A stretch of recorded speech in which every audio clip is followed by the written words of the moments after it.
beautiful people, and welcome to the video. Today we are going to be talking about what diet or foods are going to be best for you to eat when you are managing your IBS-C symptoms related to your endometriosis. So let's go ahead and jump into it.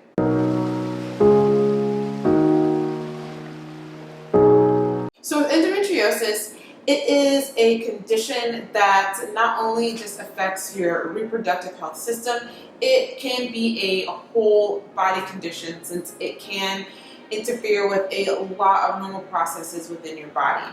One of those things, or one of those issues that fairly come up and is fairly common with women that have endometriosis is they struggle with irritable bowel syndrome. Now, irritable bowel syndrome in and of itself is a chronic condition that primarily affects the large intestine. It causes distress on the overall gastrointestinal tract. Now, when it comes to irritable bowel syndrome or IBS, there are different subtypes associated with IBS. You have IBS-C, which stands for irritable bowel syndrome with constipation.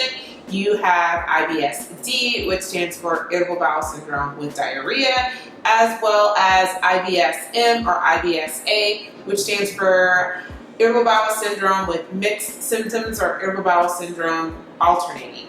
Today, I'm going to focus on talking about IBS-C.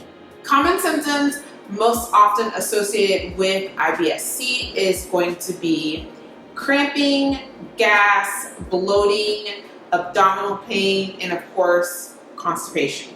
And it is fairly common that in many cases, these symptoms can be brought on by a specific trigger food, if you will. In addition to working with your healthcare provider in what they're recommending for you to do with your lifestyle and your diet and nutrition, as well as if there are any medications that they're prescribing for you, there are some beneficial dietary adjustments that you can make which can help you to better manage your IBS-C symptoms. The first and most important thing that you're going to want to do is to keep a food log or keep some sort of food log. So this is going to help you to identify what foods trigger those IBS-C symptoms and trigger reactions, so that way you have a better understanding about what works for you and what does not work for you.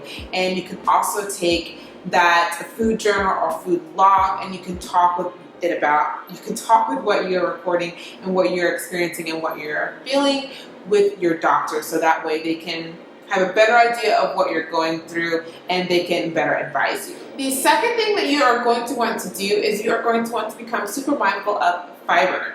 While fiber is super beneficial and it's super healthy and it's important to promote regularity and the health of the digestive system as a whole, for some people, getting too much fiber or having too much of a good thing can actually cause more harm than it does good. So you want to make sure that you are monitoring your fiber intake, and if you are seeking to increase the amount of fiber that you are consuming, that you do so slowly and over an extended period of time, and that you are being super mindful and watching how your body is reacting to this increase in fiber. You're also going to want to start by increasing more soluble forms of fiber, since for many people that can be better and more easily tolerated if they find that they're becoming sensitive to fiber or they're having any issues with fiber.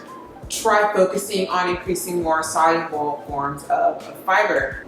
You can get soluble forms of fiber from food sources such as black beans, avocados, broccoli, sweet potatoes, turnips, and pears, just to name a few.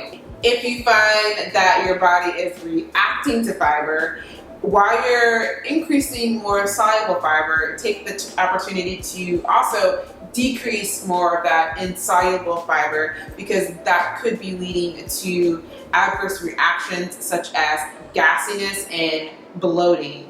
Types of insoluble fiber that you're going to want to cut back and decrease are going to be things such as kale, wheat bran, nuts, cauliflower, cabbage, Brussels sprouts, those type of foods you're going to want to cut back on. The third thing that you're going to want to do is you will want to determine your gluten tolerance. While not everyone is gluten intolerant or has an issue with gluten, it's important if you have any type of digestive health issues, or if you are noticing that you're having any kind of gastrointestinal issues, that you explore the possibility that you may be gluten intolerant.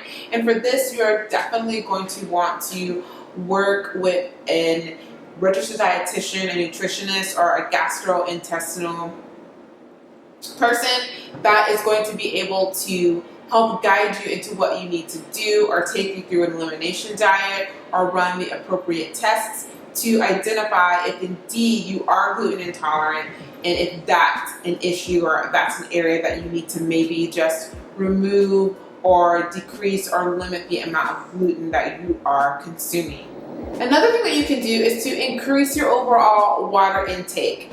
While this might sound a little awkward, the more water you drink and the more hydrated you are, and making sure that you are properly hydrated, that's going to help to move your stool through the digestive tract, which is going to promote regularity, and it's going to ease bowel movements.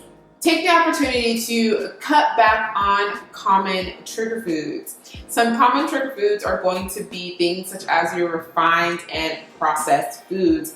A lot of these refined and processed foods contain a lot of saturated fats, high amounts of sugar, but very little fiber content, and they have very little nutrients and vitamins and minerals that are essential and that you need. And they can actually trigger your IBS symptoms. Carbonated beverages are something else that you may want to look into cutting back on and seeing how your body reacts with that. Carbonated beverages have a high amount of sugar, plus the carbonation can lead to issues with gasiness and bloating. So cutting back on that could help with those complications. And lastly, you will definitely want to speak with a registered dietitian, a nutritionist, or your healthcare provider and talk with them about the possibility of you doing a low FODMAP diet. So basically with a low FODMAP diet, it is